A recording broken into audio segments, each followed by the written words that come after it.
I don't need to tell you that last year was a nexus point, let's say, for AI. Yes, ChatGPT blew up in November 2022, and it entered the public consciousness in such an incredibly fast and furious way. But I feel like we spent 2023 adjusting to this new technology. We saw people label themselves experts because they happened to use it slightly earlier than everybody else. But in 2024, I feel the technology started to mature. We took a beat and we were able to develop actual opinions and not just hot takes about generative AI, large language models, and artificial general intelligence, which is the idea that soon machines will be able to perform tasks at the human level. Of course, to do things like book flights, it'll have to figure out CAPTCHA, which I'm not confident humans can do predictably yet. So we'll see what happens. But last year, I put out an episode of this show talking about how I am using AI 2 years into the AI craze.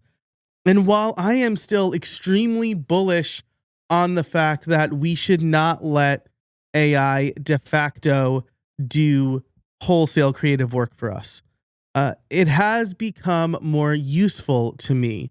I'm using it to transcribe and summarize sales calls, to extract the most important part of those calls out and help me create useful proposals. And this is useful to me specifically because I'm pretty bad at writing proposals. And instead of spending 8 hours crafting a really good one, I'd probably just cut corners and spend an hour writing an okay one. And so with AI, that hour becomes incredibly powerful. And I can take what it's generated, refine it, clean up the language, and record a video to go along with the proposal. And that has been a successful process for me. But in December, I was writing a bunch of articles for Podcast Advent. And on day 11, I wrote an article called How I Produce a Podcast Completely from My iPhone. I included this disclosure at the bottom. Disclosure. This article was written after I recorded the embedded episode and fed it through ChatGPT. Then I edited it for voice and clarity. And moving into 2025, that is going to be a huge part of how I use AI and what I'm considering my AI manifesto. Use AI and disclose you've used it or don't use it at all. So let's get into what I think about disclosures and when you should disclose using AI and how I got to this conclusion at all. So I was reading a book in November, December called The Coming Wave. And while I was thinking about how I use AI, I came to this realization. This is the exact thought I had in my head. If you use AI to write, record, or produce something, it should be disclosed the same way affiliate links or paid promotion has to be disclosed. And I know I'm not the first person to think of this. There are books where ChatGPT has an author credit. James Cridland of Pod News pointed out when I published this back in December that he's had a similar disclosure on his websites for about 6 months at that time. And it reminded me of a talk, or it reminded me of something Drew Davis said during his talk at CEX last year in 2024.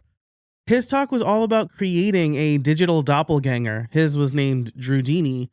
And one of the points of the talk was to let people know if and when they're interacting with an AI version of him or you. He was convincing all of us that we should have a digital doppelganger. The point was, if you're using AI so prominently, you shouldn't be ashamed of using it. And I love that idea. So I went ahead after or right before I published this article on my blog. I'll link that in the show notes. You'll be able to find everything over at streamlined.fm/455. But I went ahead and I added disclosures to both casabona.org, my primary blog, and Podcast Workflows, where I write about podcasting. So let me share with you maybe the text of the disclosure. It's pretty straightforward. And it's like one disclosure page. I talk about the affiliate links first, and then I say this. I use AI to assist in content creation. This is mostly image generation, which is both pretty obvious and labeled in the alt or description text.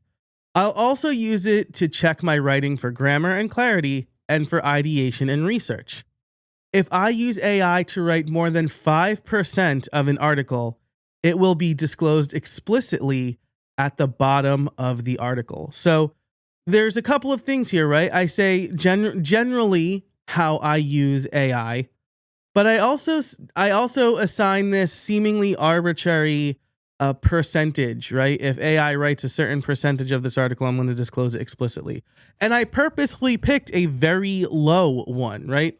I want people to know that 95% of what is on this site is my own words, unless I explicitly tell them otherwise. So why add the disclosures at all? Should we assume that people are just using AI and you'll be able to tell? Well, there are some people who reasonably think you cannot tell if AI is used, and there are people who are writing custom GPTs to make AI sound less like AI. So why add the disclosures at all? It's all about honesty and transparency. I was reading a newsletter from a creator. I won't name names, but they're a big, influential, people hang on their every word creator. And he was talking about, I just gave that up. And he was talking about how he decides what to prioritize. He was unequivocally describing an Eisenhower matrix. Except he didn't use the term Eisenhower matrix anywhere in the newsletter. It got passed off as his own framework. And that always makes me question the integrity of the writer. But this instance was even worse, because the guy who named the Eisenhower matrix, Stephen R. Covey, author of 7 Habits of Highly Effective People, named it after President Dwight D. Eisenhower, from whom he got the idea. So the guy who named the Eisenhower matrix didn't even name it after himself. He was giving credit to who he got the idea from, which means the person who is passing off the Eisenhower matrix as his own thing took it from an extremely popular author who took it from a popular president. And as an aside, I get that multiple people can come up with the same idea. Newton and Leibniz basically invented calculus separately at the same time, but Newton and Leibniz invented this thing really before information traveled so quickly. 7 Habits of Highly Effective People came out 35 years ago and is one of the most ubiquitous productivity books ever published. So it's a little hard to believe that somebody invented the exact Eisenhower matrix 35 years after it was mass published and printed and continually written about. My point is, disclosures say I respect you enough to be completely transparent about where this content came from. I am not so insecure that I need you to think that I have invented everything I'm telling you. It's okay to be a conduit of information. Ideas gain momentum by building on each other.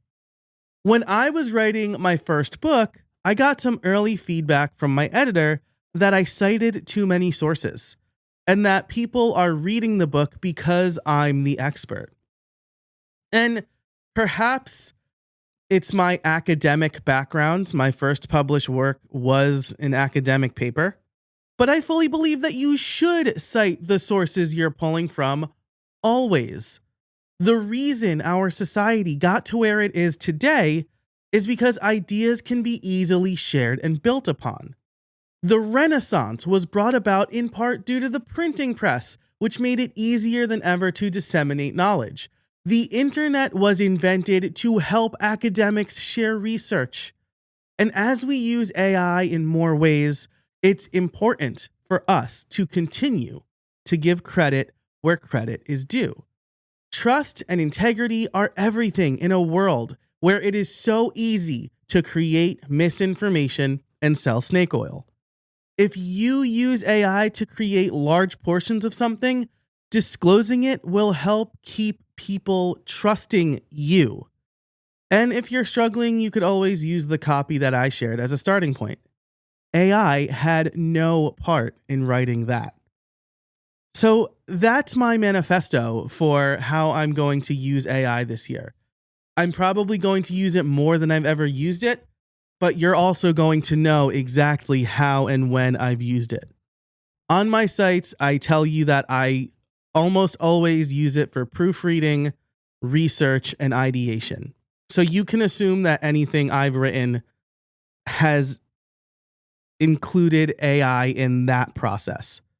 But if I write more than, or if AI writes more than 5% of an article, I'm going to tell you explicitly. When I publish an image that's been generated by AI, again, you'll be able to tell, right? It's so obvious, but it will be either attached to the image or explicitly stated in the article or in the content where that is shared. Now, the last thing that I want to share here in this episode is I had another thought from the coming wave. And it is maybe a little, it could be extreme. I feel the book, The Coming Wave, while good, was very alarmist, and it probably had to be.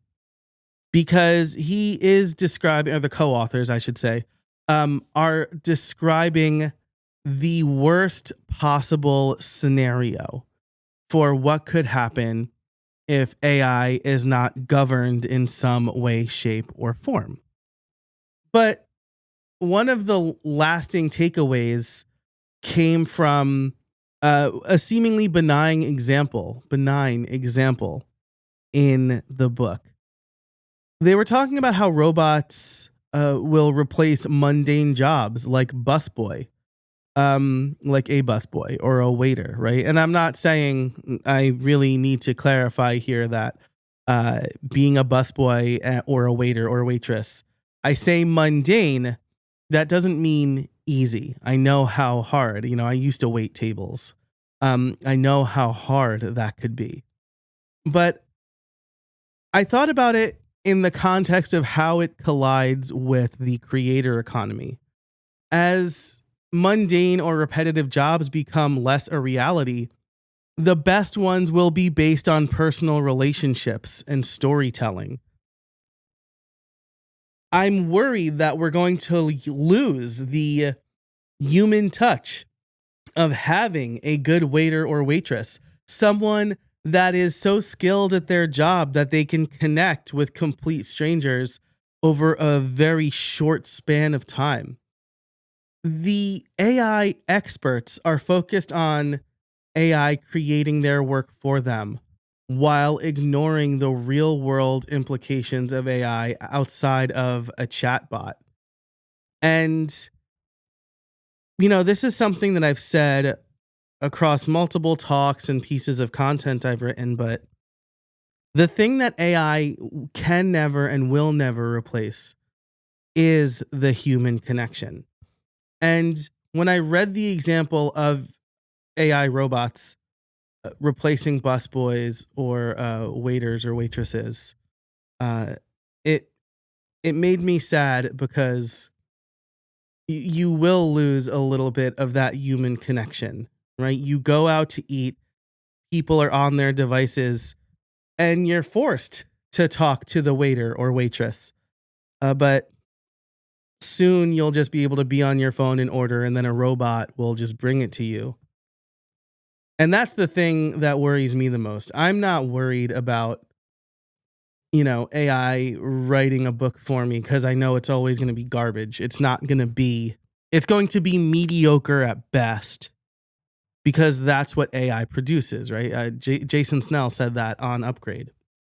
I think it was Upgrade. AI produces mediocre. It averages everything it's learned and puts it in the middle. And yeah, you could say like, oh, make it spikier or make it more casual, but it's still it's taking the average of everything. It's removing the personality from it. And if you're bad at writing, that's fine. But if writing or creating is your job, then you need to really make sure you keep that human interaction, that human element to it. So I feel, to sum up, that if you're disclosing the use of AI, you're letting people know, hey, I couldn't find the right words that I wanted for this particular section. AI helps me with that. I said that in the last episode, right? I was explaining the difference between systems, processes, and automations. And the words I was coming up with didn't feel right, or it still felt convoluted. And so I asked ChatGPT to help, and it did a good job. It took the average of the explanations and gave me something that I could confidently relay to you. And I disclosed that. But I think disclosing in times where you lean on AI a little bit to help you find the right words to tell an overall story, I think that's important, and I think it keeps the human element. It's almost like if a musician samples a musician's other work, they get a writing credit on it because their earlier work helped create this newer work. And something unique came from it, but it may not have happened without that earlier work. So that's how I feel about AI.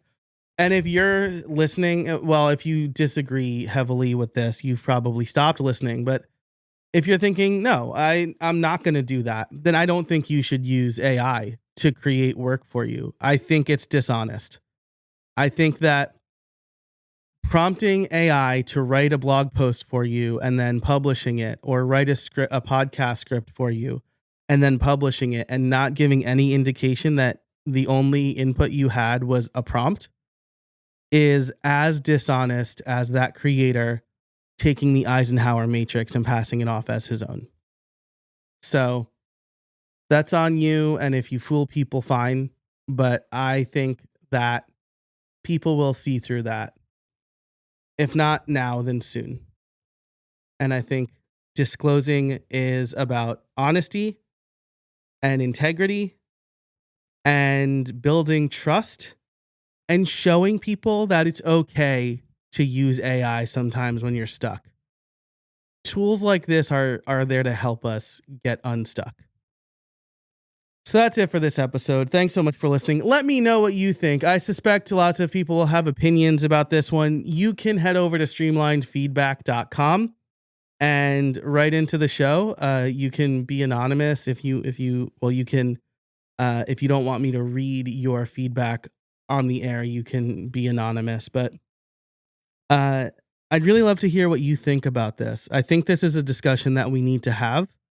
And I think there was a little discussion when I first published this article, but I want more to happen in 2025. Because I also recognize that I'm just one guy who's AI hesitant at best. And I want to hear other opinions, and I want to surface those opinions. So again, that's over at streamlinedfeedback.com. You can find a link to the article and my disclosures and all the show notes over at streamline.fm/455. Thanks so much for listening. And until next time, I'll see you out there.